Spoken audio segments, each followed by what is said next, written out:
Eliminating sciatica based on pain location. That is the topic for today. We were talking about sciatica and impingement of the nerve root and what that means when that pain travels from the lower back into the glute, hamstring, and even down to the calf and the foot area. So how do you eliminate it based on the location of where it is? Let's start with the lower back as number one. If you have pain in your lower back area, and sometimes it radiates across the back or even down into the glute just a little bit to the top of the area of the butt, then you want to be doing an exercise called prone press ups, right? Prone press ups are really simple, really easy, and a great effective exercise to do. It's going to help take some pressure off of the actual nerve and the disc to open up the area. But prone just means laying on your stomach. So you do not want to do it this way where you're up and you're doing backwards kind of back extensions because that's going to put too much pressure on the disc because of gravity putting its force on the disc and compressing it. If you're laying on your side, it's going to turn into this position and it's going to actually open up the space between the discs. Okay, so to lay on your stomach, maybe I just said side, and I apologize if I did, but what I meant is laying on your stomach doing it is going to help you put in a more neutral position to take gravity out of the equation. So you put your hands underneath your armpits and you'll relax your lower body from your waist literally down. Everything's completely relaxed, and you're just going to push up with your arms only doing the work, almost like a tricep workout, and you're going to exhale at the top to help relax the spine and the muscles around it so they don't tense up too much. Because with pain, sometimes tension tends to raise. Okay, that is how to deal with lower back pain with sciatica involved. If we talk about the glute and hamstring, right, if that pain travels from the back into the butt muscles and into the hamstring, then you want to do an exercise called dead bugs, right? Dead bugs are a very specific exercise, very, very good core stability work, and it helps take some strain off of your spine. But there's a certain way we want to do these dead bugs, and we want to do them laying flat on your back with your arms locked against the floor, pushing down into the floor to create more stability. You keep a nice flat back. Don't let it arch or leave the ground. It should stay in contact with the ground the entirety of the exercise, and your knees need to stay bent. This is the most important part of doing a dead bug correctly if you have sciatica.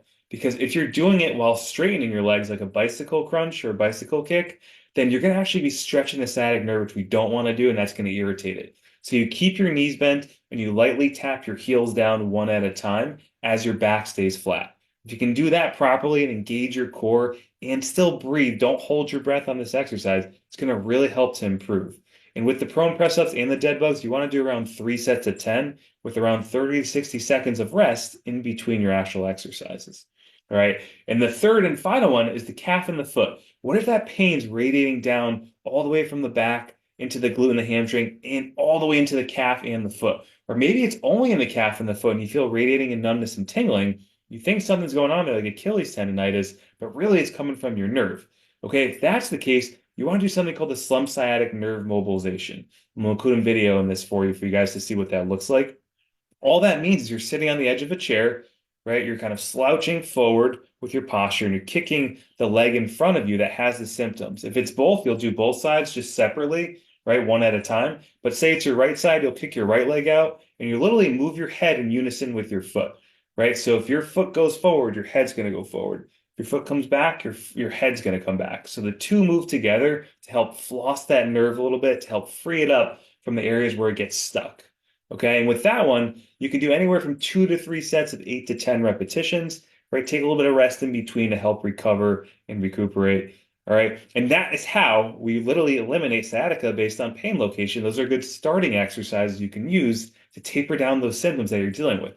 But one of the last things I want to leave you guys with is, if you want to learn more about these exercises and you want to get help dealing with sciatica, and you want our pain-free demo, just comment the word demo down below or send us a direct message with the word demo. We'll get that to you and we'll help you out.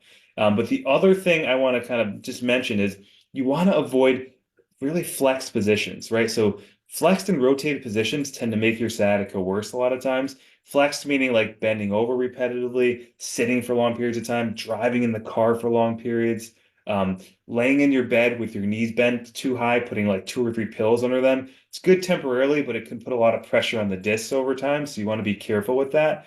And doing things like crunches, right? Decline crunches, Russian twists, right? Great core exercises for someone with a healthy back. If you have sciatica, that's a no-no. All right. So hopefully this kind of gave you a little bit of information around sciatica, Again, with the lower back, we're doing prone press-ups. With glute and hamstrings, we're doing dead bugs for core stability. And with the calf and the foot for the pain location, we're doing slump sciatic nerve mobilizations.